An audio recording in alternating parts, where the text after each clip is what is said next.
मैं नालंदा विश्वविद्यालय बोल रहा हूं। आज मैं आपको मेरा ऐसा गौरवशाली इतिहास बताने वाला हूं जिसके बारे में आज की पीढ़ी कम ही जानती है। हां, मैं वही विश्वविद्यालय हूं जो एशिया की सबसे बड़ी यूनिवर्सिटी हुआ करता था। लेकिन एक नरभक्षी, पागल, राक्षस, क्रूर और सन की तुर्की शासक बख्तियार खिलजी ने मुझे और मेरे पुस्तक भंडार को जलाकर राख कर दिया था। महीनों तक मैं जलता रहा, किसी ने मेरी सुध नहीं ली। मैं सबसे पहले मुझे जलाने वाले के बारे में बताऊंगा, उसके बाद मेरी खोज कैसे हुई, उसके बाद मैं अपनी बनावट बताऊंगा, उसके बाद मैं आपको मेरी अलग अलग विशेषताओं से अवगत कराऊंगा और सबसे पहले मैं नालंदा को क्यों तहस नहस किया गया वो बताता हूं। मेरी कहानी सुनोगे तो भारत के लाडलों तो आपकी आंखें भी भीग जाएंगी। क्रंदन भरी आंखें और रुंधे हुए गले के साथ मैं आज सुनाता हूं मेरी कहानी। मेरे प्रांगण में 10,000 से ज्यादा विद्यार्थी पढ़ा करते थे और उनको पढ़ाने के लिए 1600 से अधिक पंडित आचार्य हमेशा मौजूद थे। एक समय की बात है, बख्तियार खिलजी नाम के क्रूर लुटेरे और मूर्ति पूजकों के विरोध की तबीयत खराब हो गई।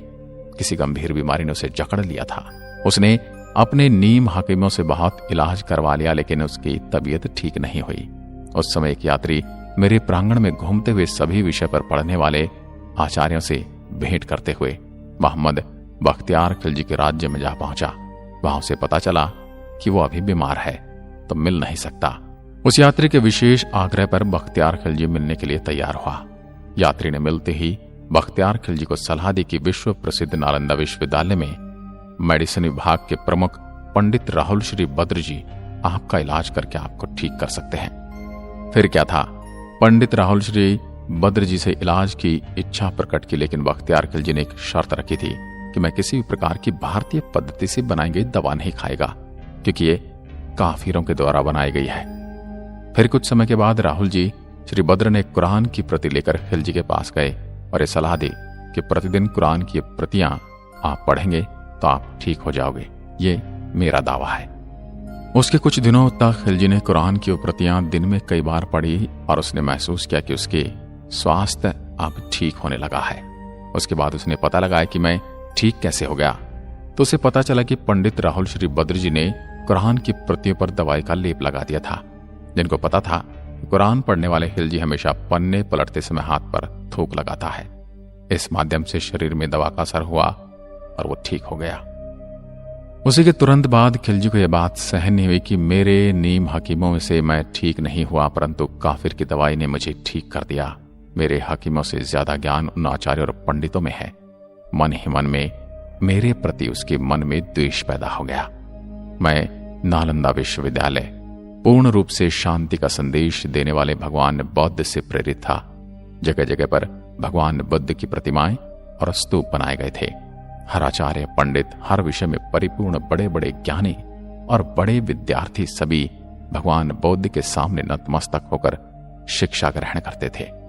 ये बात खिलजी को सहन नहीं हुई, क्योंकि वो एक मूर्ति भंजक था। मूर्ति पूजकों को मारना वो अपना धर्म समझता था और एक मूर्ति पूजक द्वारा इसका इलाज करके ठीक करना उसे अपने धर्म की तौहीन नजर आई। फिर अचानक एक दिन मैंने असंख्य घोड़ों के पैरों की टाप सुनी, कंपन को अपनी ओर आते महसूस किया।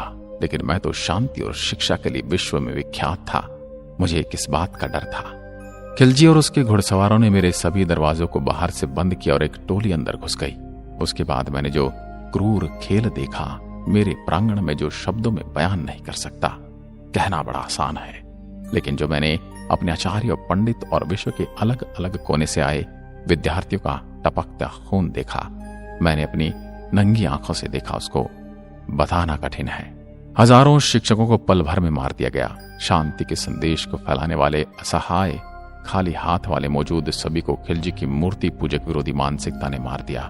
कुछ भागने में कामयाब हो गए तो कुछ महत्वपूर्ण पांडुलिपियों को कपड़े में छुपाकर अपने साथ ले गए, जो तिब्बत की ओर भागे और उन्हें पांडुलिपियों की सहायता से बौद्ध धर्म और शांति का प्रसार तिब्बत में हुआ।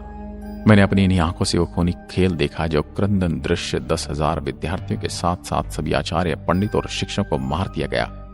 उनका कसूर ये था कि वो मूर्ति पूजक थे, मूर्ति में अपनी आस्था रखते थे। उन सभी मूर्ति पूजकों को मूर्ति पूजा का दंड मिला। मेरे परिसर में मैंने ऐसा खूनी खेल देखने की कभी कल्पना भी नहीं की थी। मैं तो शांति का मंदिर था। जब सभी मूर्ति पूजकों को मार दिया गया तो खिलजी ने आदेश दिया कि मेरे पूरे परिसर को आग लगा दी जाए, मुझे खंडित करके तहस नहस कर दिया जाए। मेरे बच्चों, अगर मुझ में प्राण होते तो मैं चल फिर सकता तो सभी रिसर्च पेपर को छुपा देता, ताकि मेरी आने वाली पीढ़ी हजारों सालों की मेहनत को पढ़कर फिर से ज्ञान प्राप्त कर सके। लेकिन मैं ये कर न सका। मुझे सबसे अधिक पीड़ा उस समय हुई जब मेरे परिसर में मौजूद पुस्तकालय में आग लगा दी गई। मेरे बच्चों, उस पुस्तकालय में भारत का भविष्य था।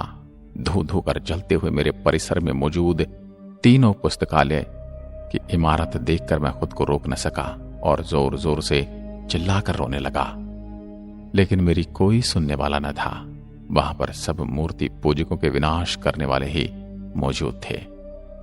मुझे और मेरे परिसर को भी मूर्ति पूजकों के साथ मूर्ति को सहेज कर रखने का दंड मिला। मैं पूरी तरह धू धू कर जलता रहा और मैंने आंखें बंद कर ली। पूरे 6 महीने तक मेरी विश्वविख्यात पुस्तकालय में आग जलती रही और भारत का भविष्य जलते हुए मैंने उसके ताप को महसूस किया। पूरी तरह से तहस नहस वीरान खड़ा मैं कई शताब्दियों के धूल मिट्टी में से आंखों से ओझल हो गया। मेरा खंडहर रूप देह जो बचा था वो धूल और मिट्टी के नीचे दब गया और अंदर ही अंदर अपने वजूद को मिटते हुए अंधकार में दिन बीतने लगे। फिर एक दिन ऐसा आया जब मेरी खोज करने वाले एक अंग्रेज अफसर को 19वीं सदी में एक चाइनीज यात्री की डायरी मिली, जिसमें उस यात्री ने मेरे बारे में कुछ लिखा था। एक दिन वो अंग्रेज अफसर डायरी में लिखे हुए पते पर पहुंचा तो उसे ऐसा कोई सबूत नहीं मिला, लेकिन वहीं टहलते हुए उसे कुछ 5वीं शताब्दी की ईंटों के अवशेष मिले।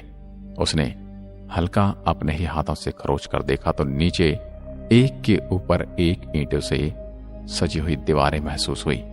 फिर कुछ दिनों पश्चात उसने उस जगह पर खुदाई करके मेरे पूरे अवशेष को दुनिया के सामने लाया। उस चाइनीज ने डायरी में लिखे यात्रा के विवरण के अनुसार नालंदा विश्वविद्यालय में 1500 शिक्षकों के साथ 10,000 से भी ज्यादा विद्यार्थी अध्ययन करते थे। लगभग 108 विषय पर मेरी प्रांगण में पढ़ाई करते थे विद्यार्थी। विश्व के कोने कोने से आने वाले विद्यार्थियों के अलावा अलग अलग भाषाओं में पढ़ाई की व्यवस्था की गई थी। 100 से ज्यादा भवन और इमारतें बनी हुई थी। हर भवन में कुएं की व्यवस्था थी। जगह जगह स्टडी हॉल, जगह जगह पढ़ने का प्रांगण, प्रार्थना का प्रांगण और रहने की व्यवस्था थी। रहने के लिए प्रत्येक विद्यार्थी के लिए अलग अलग कमरे बने हुए थे। हर कमरे में रोशनी की व्यवस्था थी। उस समय भी जब दुनिया में लाइट यानी इलेक्ट्रिसिटी नहीं थी तो दिए के लिए जगह बनी हुई थी। कई देशों के विद्यार्थी मेरे प्रांगण में पढ़ने आते थे। उसी डायरी के अनुसार 10 विद्यार्थियों में से सिर्फ 3 विद्यार्थी मेरे प्रांगण में पढ़ने योग्य माने जाते थे। अर्थात जो भी विद्यार्थी मेरे यहां पढ़ने के इच्छुक होकर आते थे उनका एक साक्षात्कार होता था। 10 विद्यार्थियों में से सिर्फ 3 ही प्रवेश पा सकते थे। 10 किलोमीटर लंबी और 5 किलोमीटर चौड़ी परिधि के अंदर मेरा निर्माण था। आज भी विश्व में ऐसा कोई विश्वविद्यालय नहीं है जो मेरी टक्कर ले सके। 19वीं सदी में मेरा 5% भाग ही खुदाई करके निकाला गया। उसके बाद खुदाई बंद कर दी गई। लेकिन फिर दौर आया नरेंद्र मोदी जी का। उसके बाद 2016 में मेरी फिर से खुदाई प्रारंभ हुई। उसके बाद यूनेस्को द्वारा मेरे प्रांगण को विश्व धरोहर में शामिल किया गया। इसलिए अभी मेरे अवशेषों को निकालने और सहेज कर रखने की जिम्मेदारी यूनेस्को द्वारा संभाली जाती है। मुझे मुख्यतः 3 राजाओं ने मिलकर बनाया था। इसमें पहले राजा थे कुमारगुप्त, जो मगध के बहुत बड़े राजा थे। मगध की राजधानी राजगिरा होती थी, जो मेरे विश्वविद्यालय के प्रांगण से 15 किलोमीटर की दूरी पर स्थित थी। कुमारगुप्त ने 500 ईस्वी में नालंदा विश्वविद्यालय के रूप में मेरी स्थापना की थी। 5वीं सदी थी। आप जिस स्थान पर आज आए हैं वो लगभग 1600 वर्ष पूर्व एक विश्वविद्यालय हुआ करता था। फिर दूसरे थे कन्नौज के राजा हर्षवर्धन। उन्होंने मेरे प्रांगण की दूसरी मंजिल का निर्माण कराया लगभग 7वीं शताब्दी में, और मेरी ख्याति दूर दूर तक फैलने लगी। उसके पश्चात तीसरे थे राजा देवपाल, जो बंगाल के राजा 9वीं शताब्दी में आए और मुझे देखकर प्रसन्न हो गए। फिर उन्होंने मेरी ख्याति को और बढ़ाते हुए तीसरी मंजिल का निर्माण किया।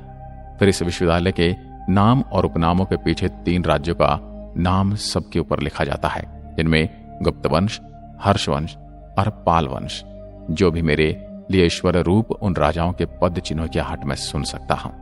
मेरे यहां छात्रों के रहने के लिए 300 कक्ष बने थे, जिनमें अकेले या एक से अधिक छात्रों के रहने की व्यवस्था थी। 1 या 2 भिक्षु छात्र एक कमरे में रहते थे। कमरे छात्रों को प्रत्येक वर्ष उनकी अग्रिमता के आधार पर दिए जाते थे। इसका प्रबंधन स्वयं छात्रों द्वारा छात्र संघ के माध्यम से किया जाता था। यह विश्व का प्रथम पूर्णतः आवासीय विश्वविद्यालय था। इस विश्वविद्यालय में 3 श्रेणियों के आचार्य थे, जो अपनी योग्यता अनुसार प्रथम, द्वितीय और तृतीय श्रेणी में आते थे। नालंदा के प्रसिद्ध आचार्यों में शीलभद्र, धर्मपाल, चंद्रपाल, गुणमती और स्थिरमती प्रमुख थे। ह्युनसांग के समय इस विश्वविद्यालय के प्रमुख शीलभद्र थे, जो एक महान आचार्य, शिक्षक और विद्वान थे। प्रवेश परीक्षा अत्यंत कठिन होती थी और इसके कारण प्रतिभाशाली विद्यार्थी ही प्रवेश पा सकते थे। उन्हें 3 कठिन परीक्षाओं के स्तरों को उत्तीर्ण करना होता था। यह विश्व का प्रथम ऐसा दृष्टांत है। शुद्ध आचरण और संघ के नियमों का पालन करना अत्यंत आवश्यक था। यह महायान के प्रवर्तक नागार्जुन, वसुबंधु, असंग तथा धर्म कीर्ति की रचनाओं का सविस्तार अध्ययन होता था। वेद, वेदांत और सांख्य भी पढ़ाए जाते थे। व्याकरण, दर्शन, शल्य विद्या, ज्योतिष, योग शास्त्र तथा चिकित्सा शास्त्र भी पाठ्यक्रम के अंतर्गत थे। मेरी यानी नालंदा की खुदाई में मिले अनेक कांसे की मूर्ति के आधार पर कुछ विद्वानों का मत है कि कदाचित धातु की मूर्तियां बनाने का विज्ञान का भी अध्ययन होता था। यह खगोल शास्त्र अध्ययन के लिए एक विशेष विभाग था। छात्रों को किसी प्रकार की आर्थिक चिंता न थी। उनके लिए शिक्षा, भोजन, वस्त्र, औषधि और उपचार सभी निःशुल्क थे। राज्य की ओर से विश्वविद्यालय को 200 गांव दान में मिले थे, जिनसे प्राप्त आय और अनाज से उनका खर्च चलता था।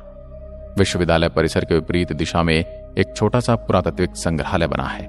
इस संग्रहालय में खुदाई से प्राप्त अवशेषों को रखा गया है। उसमें भगवान बुद्ध की विभिन्न प्रकार की मूर्तियों का अच्छा संग्रह है। इनके साथ ही बुद्ध की टेराकोटा मूर्ति और प्रथम शताब्दी की 2 मर्तबान भी इस संग्रहालय में रखे हुए हैं। इसके अलावा इस संग्रहालय में तांबे की प्लेट, पत्थर पर खुदे अभिलेख, सिक्के, बर्तन तथा 12वीं सदी के चावल के जले हुए दाने रखे हुए हैं। बड़गांव नालंदा का निकटतम गांव है। यहाँ पर एक सरोवर और प्राचीन सूर्य मंदिर है। यह स्थान छठ के लिए विशेष प्रसिद्ध है।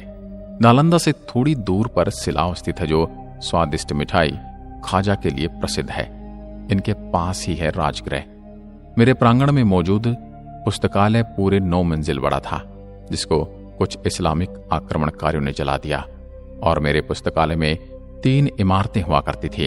उनके नाम हुआ करते थे रत्नादि, रत्न सागर और रत्नी रजक। 12 शताब्दी में जब खिलजी की क्रूर और मूर्ति भंजक विरोधी मानसिकता ने मुझे तहस नहस कर दिया, मेरी विश्व प्रसिद्ध पुस्तकालय में आग लगा दी और मुझे 6 महीने तक धू धू कर जला दिया। मेरे देशवासियों, आपने उस लाइब्रेरी में क्या खोया वो आप अभी नहीं समझ सकते। हजारों वर्षों के शोध, लाखों पांडुलिपि, हजारों करोड़ों शोध के पेपर धू धू कर जल गए। 6 महीने इसलिए लग गए क्योंकि उस समय पेपर नहीं हुआ करते थे। अधिकांश पांडुलिपि और रिसर्च के डॉक्यूमेंट ताम्र पत्रों पर उकेरे जाते थे। पूरा पुस्तकालय के प्रांगण का नाम धर्मगंज हुआ करता था। मेरे यहाँ आने के लिए आपको हवाई मार्ग और सड़क मार्ग अथवा रेल मार्ग से यात्रा करनी पड़ेगी। हवाई मार्ग के लिए निकटतम एयरपोर्ट यहाँ से 89 किलोमीटर दूर निकटतम हवाई अड्डा पटना का जयप्रकाश नारायण हवाई अड्डा है। रेल मार्ग के लिए नालंदा में भी रेलवे स्टेशन है, किंतु यहाँ का प्रमुख रेलवे स्टेशन राजगीर है। राजगीर जाने वाली सभी ट्रेन नालंदा होकर जाती हैं। सड़क मार्ग, नालंदा सड़क मार्ग द्वारा कई निकटवर्ती शहरों से जुड़ा है। अगर आप राजगीर से आते हैं तो 89 किलोमीटर दूर पड़ता हूँ। वहीं आप गया से आते हैं तो 89 किलोमीटर दूर स्थित हूँ, लेकिन बोध गया से आते हैं तो मैं 110 किलोमीटर की दूरी पर हूँ। मैं नालंदा विश्वविद्यालय आपको आमंत्रित करता हूँ। तो महानुभावों, मेरे बारे में आपके दिमाग में कुछ तो प्रतिक्रिया जरूर आई होगी। वो मुझे कमेंट सेक्शन में लिखकर बताइए, ताकि मुझे पता चल सके कि आप मेरे बारे में क्या सोचते हैं। मिलता हूं एक और पटकथा के साथ। तब तक के लिए नमस्कार। जय हिंद, जय भारत।